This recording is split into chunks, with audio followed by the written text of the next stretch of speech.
வணக்கம். Jananayagan league issue தான். அதை பற்றி தான் இப்போ கொஞ்சம் நாளாக பேசிக்கிட்டு இருக்கோம். இன்னைக்கு என்ன அப்டேட் வந்திருக்குன்றதை பற்றி பேசலாம். இன்னைக்கு ஒரு முக்கியமான அப்டேட் இந்த விஷயத்தில் இந்த ஒரு நியூஸில் வந்திருக்கு. என்னென்னு பார்த்தா சென்னை சைபர் கிரைம் விங் இருக்காங்களா ஹெட் குவார்ட்டர்ஸில், அவங்க வந்து இப்போது முக்கியமான ஒரு அக்யூஸ்டை வந்து இப்போ அரெஸ்ட் பண்ணியிருக்காங்க அப்படின்ற மாதிரி ஒரு நியூஸ் வந்திருக்கு. இப்போ தான் கொஞ்சம் நேரத்துக்கு முன்னாடி என்னென்னா ஃப்ரீலான்சிங்காக இந்த படத்தோட எடிட்டிங்கில் நடக்குமா இல்லையா? இப்போ அந்த ஒரு படம் வந்து படம் எடுத்து கொடுத்தோன்னே அது ரீல் பை ரீலாவோ இல்லை அந்த ஹார்ட் டிஸ்காவோ வந்து ஒரு எடிட்டிங் ஏதோ ஒரு ரெண்டு மூணு இடத்துல வந்து வச்சு எடிட் பண்ணுவாங்க. ஒரே இடத்துல அந்த மாதிரி இல்லை, ஒரு எடிட்டிங் ஆஃபீஸில் வச்சு இப்போ ஒரு எடிட்டர் வந்து எடிட் பண்ணுறாங்கன்னா அவங்களுக்கு ஒரு அசிஸ்டன்ட்லாம் வச்சுருக்காங்க. அந்த மாதிரி தான் இந்த படத்துக்கு ஃப்ரீலான்ஸாக ஒரு இந்த அசிஸ்டன்ட் எடிட்டர்ஸ்லாம் வந்து ஹையர் பண்ணியிருக்காங்க போல இருக்குது. அதில் 3 பேர் வந்து ஏதோ அந்த படத்துல இருந்து அந்த காட்சிகளை வந்து ரீலாக திருடி எடுத்து அதுக்கப்புறம் வந்து எடிட்டிங் ஷேர் பண்ணி அது வந்து அகைன் வந்து ஒரு ஆன்லைனில் வந்து அவங்க வந்து சர்க்குலேட் பண்ணி லீக் பண்ணியிருக்காங்க. அது இப்போதைக்கு இந்த நியூஸ் தான் வந்து இப்போதைக்கு ரிலீஸ் ஆன இந்த நியூஸ் இன்ஃபர்மேஷனை போட்டிருக்காங்க. இதுக்கு அடுத்து என்னென்னன்றது நம்ம ஃபர்தராக தான் தெரியும். பட் அகெயின் இது என்ன ப்ராசஸ்னால் இது பாசிபிள் ஆல்ரெடி வந்து இது ஆல்மோஸ்ட் ஷார்ட் பண்ணிட்டாங்க எங்கே லீக் ஆகிருக்குன்றதுக்கு. அந்த எடிட்டிங் சைடில் அந்த எடிட்டிங் முடிஞ்சதுக்கப்புறம் இந்த எடிட் ரெஃபரன்ஸ் இந்த விஷயத்தில் தான் வந்து அவங்க கொஞ்சம் நல்லா விசாரிச்சிருக்காங்க போல இருக்குது.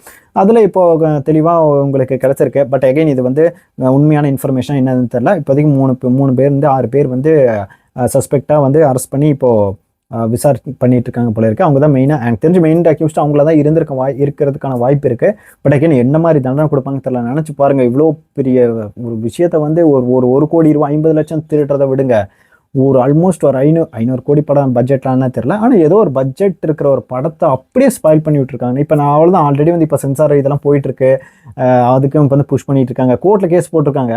ஹைகோர்ட்டில் இந்த மாதிரி இந்த படம்லாம் ரிலீஸ் ஆகிறதுக்கு முன்னாடி வெளியிட தடை விதிக்க வேண்டும்னு ஒரு சம்மந்தமே இல்லாமல் ஒரு கேஸ் போடுவாங்க, பார்த்துருக்கீங்களா? அதாவது சட்டவிரோதமாக இந்த படம் வந்து வெளியிடுறதுக்கு தடை அப்படின்னு சம்மந்தமே இல்லாமல் ஒரு அந்த ப்ரொடியூசர் சைட்லேருந்து போய் ஒரு கேஸ் போடுவாங்க, சரிங்களா? அதெல்லாம் வந்து தமிழ் ராக்கஸ் ஆகட்டும் நிறையா வெப்சைட்லாம் கண்டுக்கவே மாட்டாங்க. அங்கே கேஸ் போட்டால் அவங்க என்ன வந்து தடுத்துட்டு இருப்பாங்களோ ஒவ்வொன்று, இவங்க பாட்டுக்கு ரிலீஸ் பண்ணிருக்காங்க. ஆனால் அதே மாதிரி தான் இப்போ போயிட்டு சட்டவிரோதமாக வெளியிட தடைன்னு இப்போ ஆல்ரெடி வந்துருச்சு. இவங்க கேஸ் போட்டிருக்காங்க நேர்மையாக. அதில் வந்து பாருங்க, பட தயாரிப்பு நிறுவனம் தாக்கல் செய்த வழக்கில் விசாரணையை ஜூன் 2ஆம் தேதிக்கு தள்ளி வைத்து உயர்நீதிமன்றம்.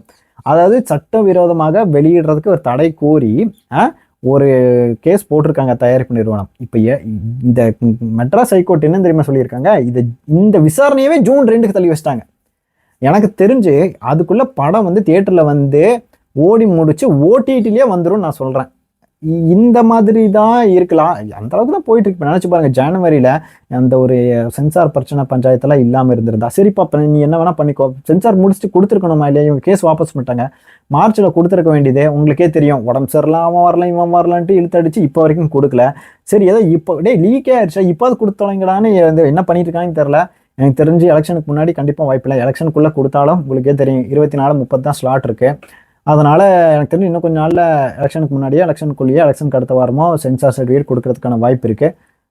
மக்களே தெரியும், ஊறப்பட்ட கட்டுலாம் போட்டு கொடுப்பாங்க. அதெல்லாம் முடிச்சதுக்கப்புறம் அதுக்கப்புறம் கொடுக்கதே டவுட்டாக இல்லையான்னு தெரில. அதுக்கப்புறம் படம் வந்து ரிலீஸ் ஆனாலும் உங்களுக்கே தெரியும், இப்போ ஒவ்வொரு நாளும் படத்துக்கு எவ்வளோ கிரிட்டிக்கலான ஒரு டேன்னு. ஆல்ரெடி வந்து நிறைய லீக் ஆகி எல்லாம் ஹெச்டியில் டிவியில் போட்டு பார்த்துட்டு இருக்காங்கன்ற மாதிரி இருக்குது. அதனால் அதுக்கப்புறம் தியேட்டர் ரிலீஸ் ஆனால் விஜய் ஃபேன்ஸ் ஆகட்டும் ஒரு ஃபேமிலி ஆடியன்ஸ் போய் ஓரளவுக்கு வர கலெக்ஷன்ஸ் கண்டிப்பாக ட்ராப் ஆகும்.